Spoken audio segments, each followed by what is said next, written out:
L'Association pour le sourire de l'enfant, en partenariat avec l'ONG Déclic, a lancé une initiative visant à sensibiliser la jeunesse de Ziguinchor au phénomène des jeux de hasard. Corinne Dey, porte-parole de l'association, a souligné l'importance de cette mission lors de cette rencontre. La rencontre d'aujourd'hui, c'était une rencontre dans laquelle on va d'abord entrer en contact avec les élèves qu'on a ciblés au niveau des écoles.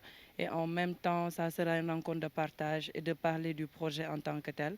Et c'était aussi une rencontre de partage et de connaissances entre nous et le projet, le coordonnateur et les élèves qu'on a ciblés au niveau des établissements. Malgré les démarches entreprises auprès des autorités pour protéger les mineurs de ce fléau, les résultats se font encore Il y attendre. a eu des actions qui ont été menées, mais jusqu'à présent, comme René l'a dit, on n'a pas reçu de retour au niveau de ces dernières.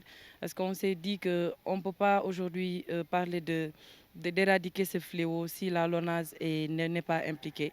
Donc on attend vraiment que ces derniers puissent nous revenir. Comme ça, on va pouvoir poursuivre le travail.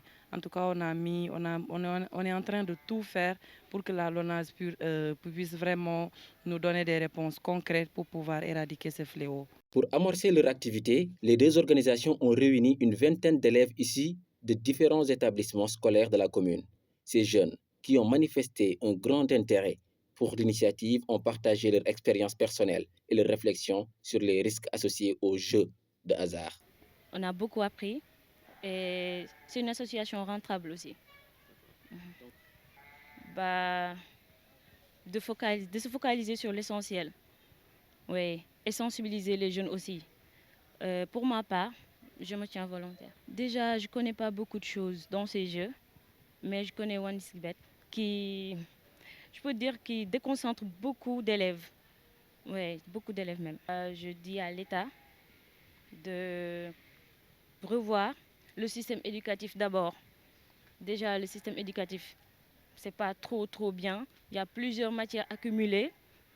Bah, je me dis que si l'État revoyait un peu les écoles, instaurer des bibliothèques et permettre aux élèves d'avoir plus de livres, de lire, voilà, passer leur temps sur les bibliothèques et tout, plutôt que sur les téléphones portables, sur les... Les deux organisations estiment qu'il est impératif d'appliquer les règles interdisant le pari chez les plus jeunes afin de leur garantir un avenir serein et prometteur. Cette démarche s'inscrit dans une volonté de responsabiliser la jeunesse face aux dangers des jeux de hasard.